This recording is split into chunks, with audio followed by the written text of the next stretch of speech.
अस्सलाम वालेकुम। मैं हूं नूरुल आरफीन सिद्दीकी और आप देख रहे हैं आरफीन नामा। दंदानसाज डाकू अब लतीफ़े सुनाने पर उतर आया है। अफवाज पाकिस्तान का ये नाम नहाद साबिक सुप्रीम कमांडर, जिसकी अपनी औकात दो पैसे की उस वक्त भी नहीं थी जब ये अफवाज पाकिस्तान का सुप्रीम कमांडर था, इस बदबख्त को मैं उस वक्त भी नेशनल टेलीविज़न पे बैठ करके इसकी बेइज्जती खुलेआम इन्हीं अल्फाज में किया करता था जिस तरह आज कर रहा हूँ। यकीन ना हो तो बोल टेलीविज़न की मेरे प्रोग्राम्स पुराने निकाल करके देखिए, उनमें मेरे फतावे महफूज हैं आज भी। ये दंदानसाज डाकू आरिफ अलवी अजीब अजीब किस्म की बातें इसने की हैं, अजीब अजीब किस्म की।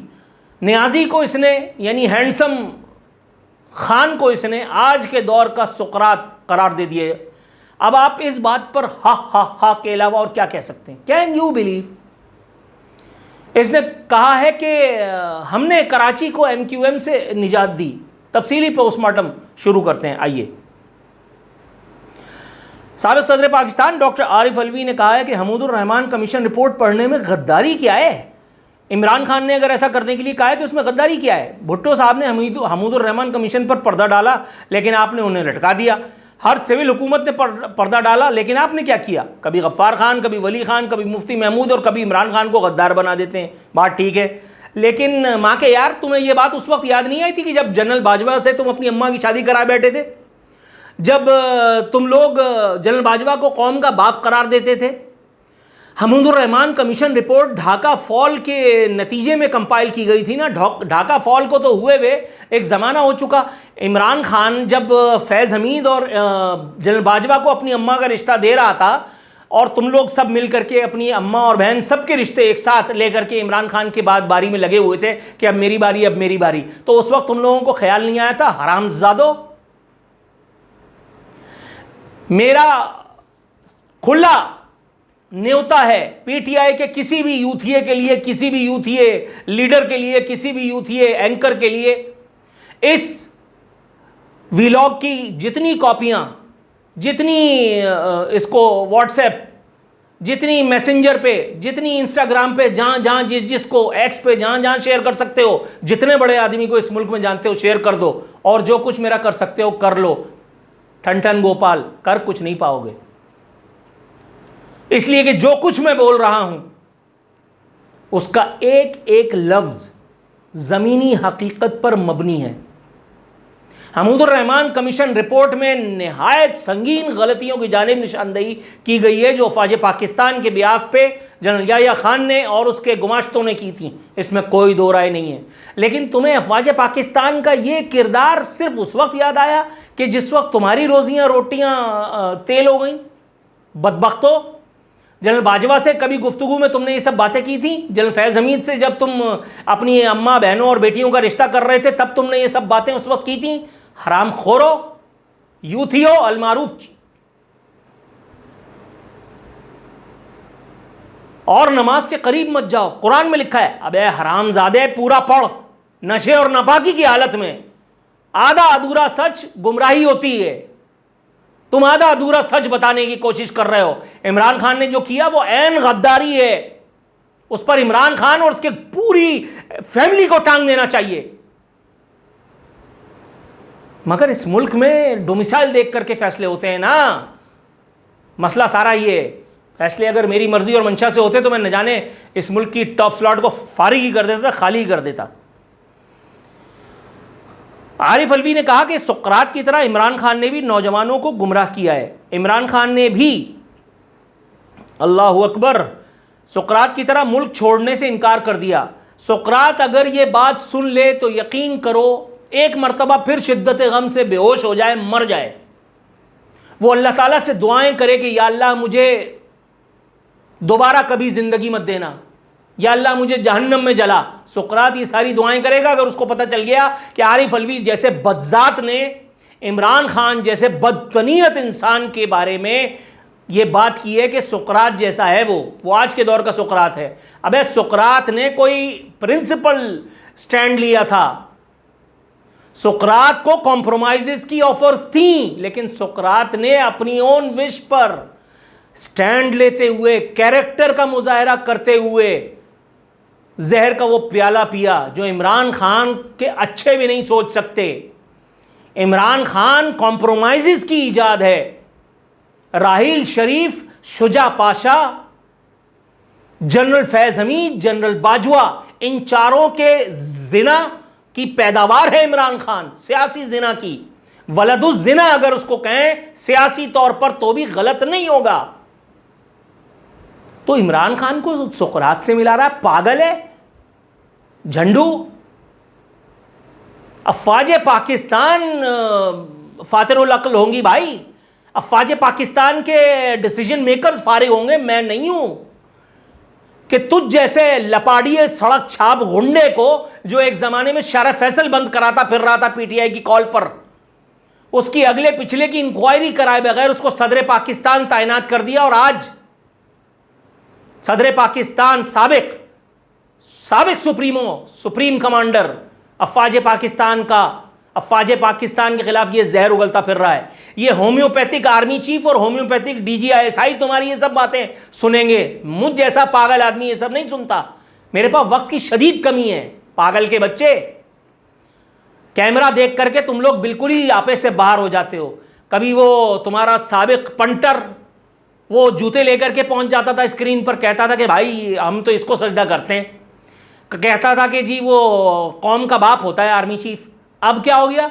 अबे जिसका बाप ही एक नहीं है, जिन लोगों का बाप ही एक नहीं है, कभी बाजवा उनका बाप होता था, कभी उससे पहले राहील शरीफ होता था, फिर फैज हमीद होता था, फिर न जाने और कौन कौन होता था, शुजा पाशा जिसका बाप हुआ करता था। तुम लोगों की तो बाप ही एक नहीं है। पागल दा पुत्र सुकरात से मिला रहे हैं। सुकरात का एक कैरेक्टर था और Imran Khan loose character, playboy image का हामिल। हाँ, अब फरमाते हैं जिन लोगों ने हमूदुर रहमान कमीशन रिपोर्ट नहीं पढ़ी वो कारगिल पर रिसर्च कर लें। अबे भूतनी के, तेरी मां का कारगिल मारूं।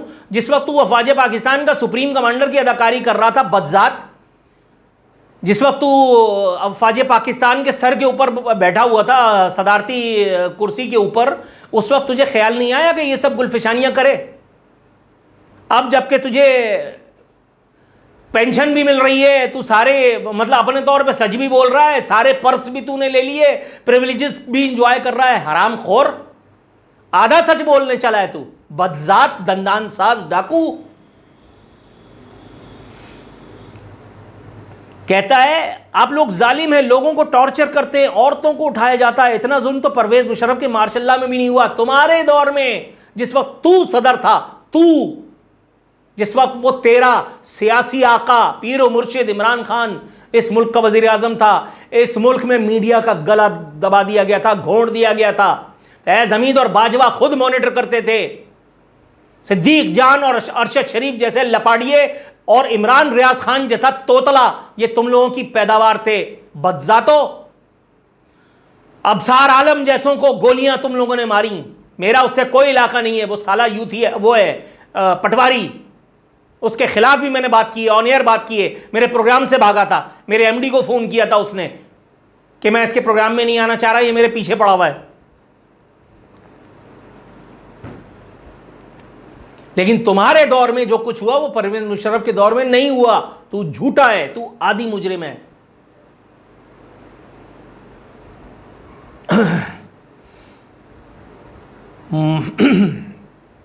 मौजूदा सदर इस्तिस्ना ले रहे हैं लेकिन मैं पेश होता था। अबे अगर तुझे पेश होना ही होता ना, तुझ पे अगर मुकदमा बने तो तुझ पे ये सब जो हरामजदगियां तू कर रहा है, सिर्फ इन्हीं के मुकदमे में तुझे फारिग करने के लिए सफिशिएंट मटीरियल है। लेकिन शुक्र मनाओ कि आसिम मुनीर इस मुल्क का होम्योपैथिक आर्मी चीफ है और नदीम अंजुम इस मुल्क का होम्योपैथिक डीजीआईएसआई है। ला इलाहा इल्लल्लाह मुहम्मदुर रसूलुल्लाह। अगर मैं गलती से डीजीआईएसआई आर्मी चीफ का एडीसी, पीए या दरबान और माली भी होता ना, खुदा की कसम तेरे बच्चे खा जाता मैं।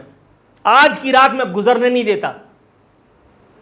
ये तो मजबूरी के सौदे किए हुए ये लोग हैं कि जिनकी नौकरियां, जिनकी तरक्कियां, जिनकी तनज़्ज़ुलियां तुम लोगों के हाथों में कभी कभी हुआ करती हैं। ये तो इन लोगों के मसाइल हैं कि जो इन्होंने तुम्हें छोड़ रखा है। अपने पास इतना टाइम नहीं था बॉस। चोर करप्ट और जालिम एक तरफ है और दूसरी जानिब बानी पीटीआई। ये कौन कह रहा है भैया? दंदान साज डाकू आरिफ अलवी। यानी इमरान खान से बड़ा चोर और डाकू दुनिया में, दुनिया की तारीख में मेरा ख्याल है पैदा नहीं हुआ। कुछ लोग मुझसे पूछते हैं कि आप इमरान खान के बारे में इतना सख्त क्यों बोलते हैं? मैं कहता हूं यार, जरदारी, नवाज शरीफ, फजलुर रहमान, शहबाज शरीफ, इन लोगों को इमरान खान से ट्यूशन लेनी चाहिए डकैतियों की। ये लोग तिफले मकतब हैं। इमरान खान ने एक ऐसी इंडस्ट्री पेश की जिसका वजूद ही कहीं नहीं था। यानी पैसा किसी का, काम तुम्हारा और कमीशन इमरान खान का। ये कर कर के वो न जाने यार 2 लाख रुपए में, ऑन एयर इसने कहा था, मैंने अपने प्रोग्राम में इसका हवाला तक दिया है नेशनल टेलीविजन पे। इसने कोट किया कि 2 लाख रुपए में मेरा घर नहीं चलता बहैसियत पीएम, और साल में इसने, अल्लाह आपको नेकी दे, तकरीबन कोई 25 लाख से अबव टैक्स दिया। अबे 24 लाख रुपए तू कमा रहा है, 25 लाख रुपए तू टैक्स दे रहा है, ज़रई ज़मीनें तेरी बाद में निकल आई। ये हो क्या रहा है ड्रामेबाजी? ये कौन एफबीआर में बैठ करके ये सारे काम करवा रहा था भाई?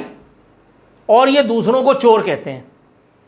कहते हैं बानी पीटीआई बदला नहीं लेगा। बदला नहीं लेगा? बदला लेने की औकात है तुम्हारी? तुम्हारे तो बम पे लात मार करके तुम्हें अंदर कर दिया साला।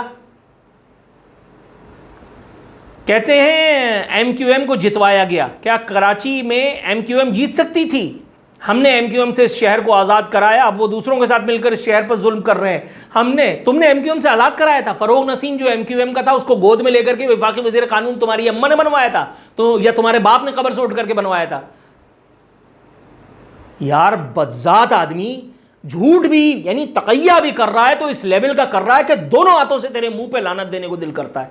अबे बेगैरत, एमक्यूएम की 6 सीटों की बल पर तुम लोगों ने, पीटीआई ने कितने अरसे हुकूमत चलाई, और फिर जब बाजवा को तुम्हें गिराना था तो एमक्यूएम को इधर उधर करवा करके तुम्हें जमीनबोस करवा दिया।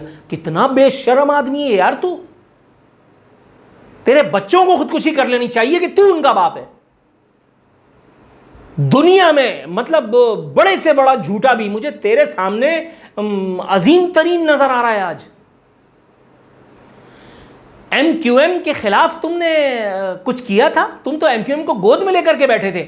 आज तुम्हें नजर आ रहा है कि एमक्यूएम के साथ मिलकर के दूसरे लोग शहर पे जुल्म कर रहे हैं। आज तुम्हारी हुकूमत आ जाए, ला इलाहा इल्लल्लाह मोहम्मद रसूलुल्लाह, एमक्यूएम अच्छी हो जाएगी। जैसे इमरान खान ने एमक्यूएम वालों को, खालिद मकबूल एंड कंपनी को सामने बिठा करके इस्लामाबाद में बहैसियत वज़ीर आज़म खिताब करते हुए कहा था एमक्यूएम वाले नफीस लोग हैं, अपना ही चाट थूक के चाटा हुआ अच्छा लगता है, अपनी गलाजत खाना और पीना अच्छा लगता है। तुम लोगों को अच्छा लग सकता है क्योंकि यूथी हो, कौम लूत के कज़न्स हो, कुछ भी कर सकते हो तुम लोग। अल्लाह परवरदिगार आलम ऐसी बेशर्मी वाली ज़िंदगी कभी किसी को ना दे जो इस आरिफ अलवी नामी इफरीत को मिली है। अल्लाह ताला इतनी हद तक गिरने से पहले बंदा उठा ले परवरदिगार आलम उसको। लेकिन बेशर्मी की ज़िंदगी तवील होती है, इसलिए आरिफ अलवी अभी बहुत अरसे जिएगा। अभी इसके घर वाले खुशियाँ मना लें।